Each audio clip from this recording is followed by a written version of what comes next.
ibu-ibu berbondong-bondong beli baju baru dan lain sebagainya. Padahal di lain sisi itu yang saya sendiri bingung, mereka antri minyak goreng. Ini kan harus di research. Why?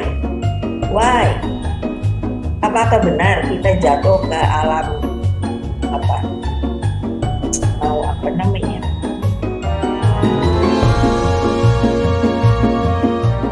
Baru-baru ini mantan Presiden Indonesia kelima atau mungkin dikenal dengan Ketua Umum PDIP sekaligus menjabat sebagai Ketua Dewan Pengarahan Badan Pembinaan Ideologi Pancasila, kemudian juga menjabat sebagai Dewan Pengarahan Badan Riset dan Inovasi Nasional atau BRIN. Di dalam acara Kick Off and Talk Show, pembentukan Badan Riset Daerah atau BRIDA pada Rabu 20 April 2022, di dalam kondisi ekonomi Indonesia yang mengalami depresi dikarenakan kelangkaan minyak di pasaran, menjelang Hari Raya Idul Fitri ini, Megawati melihat ibu-ibu berbondong-bondong beli baju baru walaupun di satu sisi mereka antri minyak goreng. Lantas, tak lama setelah pernyataan itu dikeluarkan, banyak tanggapan baik yang mendukung maupun menentang pernyataan tersebut. Ibu Megawati bilang, melihat ibu ngeluh saja. Coba dong kasih solusinya, Bu. Ibu ngomong itunya.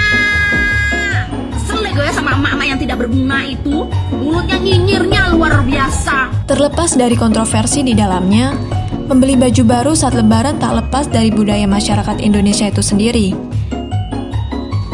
Banyak yang menganggap Hari Raya Idul Fitri atau disebut juga Lebaran merupakan momen tahunan pertemuan keluarga, hari saling berbagi, dan momentum munculnya harapan baru.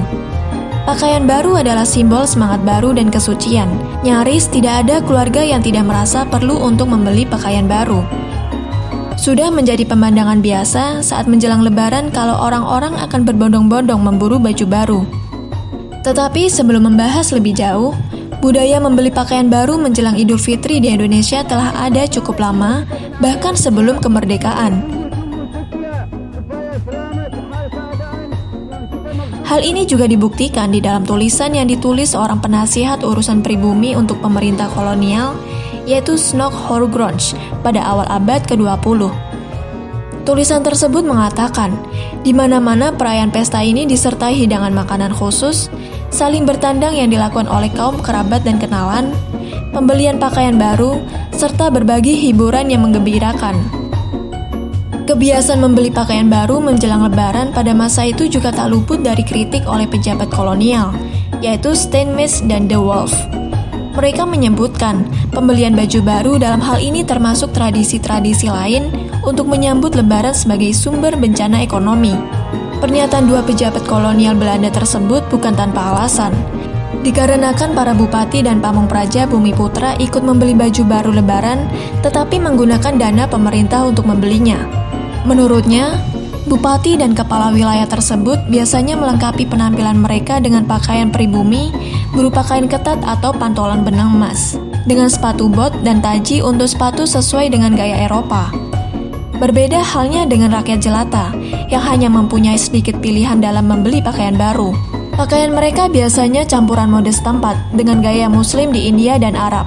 Tradisi membeli pakaian Lebaran ini juga berimbas pada pertumbuhan industri tekstil di Hindia Belanda. Mode pakaian yang lebih beragam serta diiringi penjualan pasar yang meningkat juga dipengaruhi dampak dari hal ini.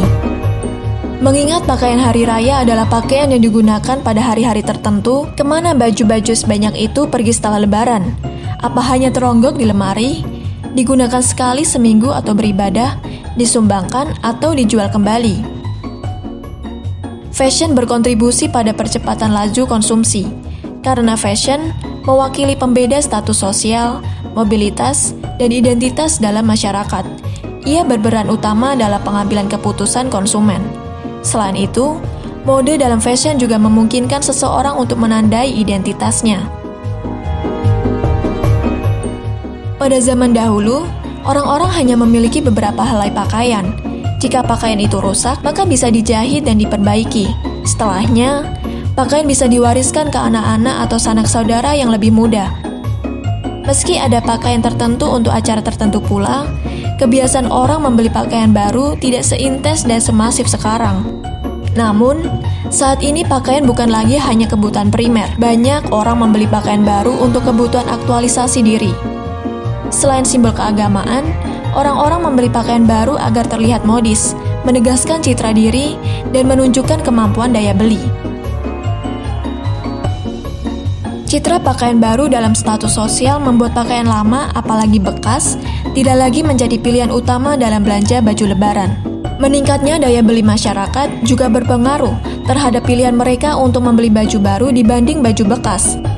Menjelang bulan Ramadan, omset pedagang pakaian biasanya meningkat berkali-kali lipat.